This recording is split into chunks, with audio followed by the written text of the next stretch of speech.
สบายดีพ่อแม่พี่น้องป้องปายเบิดสุคนเนาะ FC ทางช่องบ่ภูมิ Official เนาะมื้อนี้ก็มาพ้อกับบ่ภูมิคือเก่าเนาะพี่น้องสำหรับมื้อนี้เนาะบ่ภูมิก็สิมาตามแนวทางเนาะสำหรับหวยลาวทีวีเนาะก็มาเบิ่งนํกันเนาะพี่น้องเนาะลาวทีวีงวดวันที่10ให้เด่น89พี่น้องเด่น89บัดนี้ผลมันออกข้างบน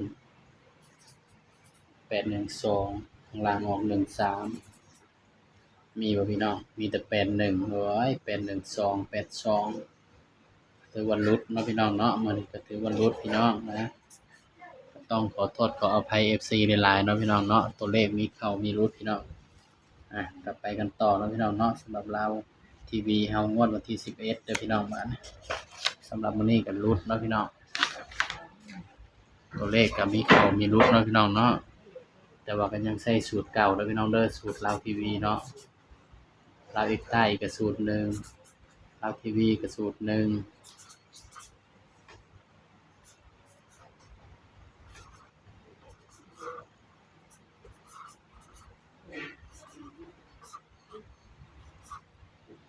เนาะสำหรับลาวทีวี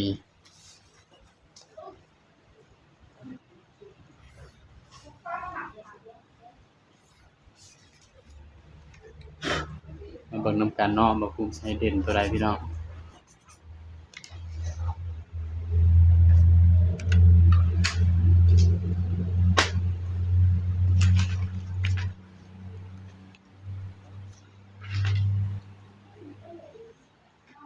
3812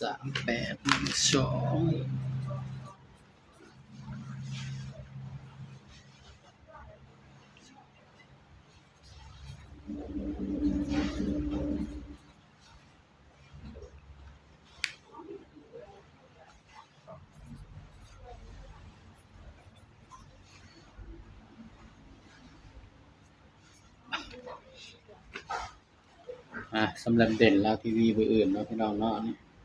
ให้เด่นเด้อพี่น้องเด่น5กับ6เนาะพี่น้องเนาะนี่เด่น5กับ6พี่น้องมันเทื่อบ่ภูมิเจาะให้มันก็บ่เข้าเด้อพี่น้องเด้อสายรูดสายวิ่งก็ไปรูดไปวิ่งเอาเด้อพี่น้องเด่น5กับ6เนาะพี่น้องเนาะเด่น5กับ6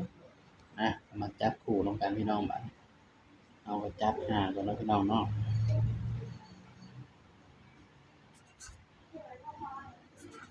6 59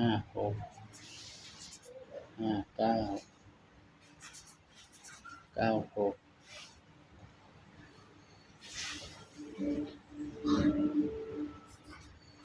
60 70 76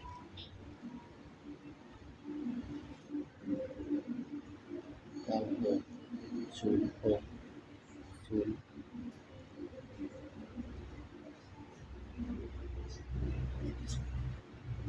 50 57 50 57นี่เด้อพี่น้องสำหรับแนวทางลาวทีวีเนาะพี่น้องเนาะนี่สำหรับเด่นเนาะเดี๋ยวบ่ภูมิเจาะให้เนาะสำหรับบ่ภูมิมักเด้อพี่น้อง9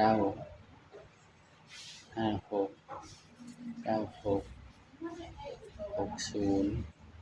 70แล้วก็76เนาะอันนี้คือตัวบ่ภูมิมักเนาะพี่น้องเนาะนี่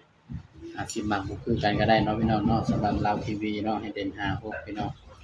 สำหรับชุด3ตัวเนาะพี่น้อง659 706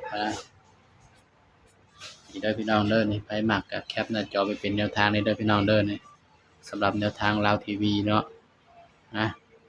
นี่ก็เป็นเพียงแนวทางเนาะพี่น้องเนาะสำหรับคลิปนี้เนาะก็ฝากพี่น้องมีเพียงส่ำนี้เนาะอย่าลืมกดไลค์กดแชร์เด้อพี่น้องเด้อสบายดีครับ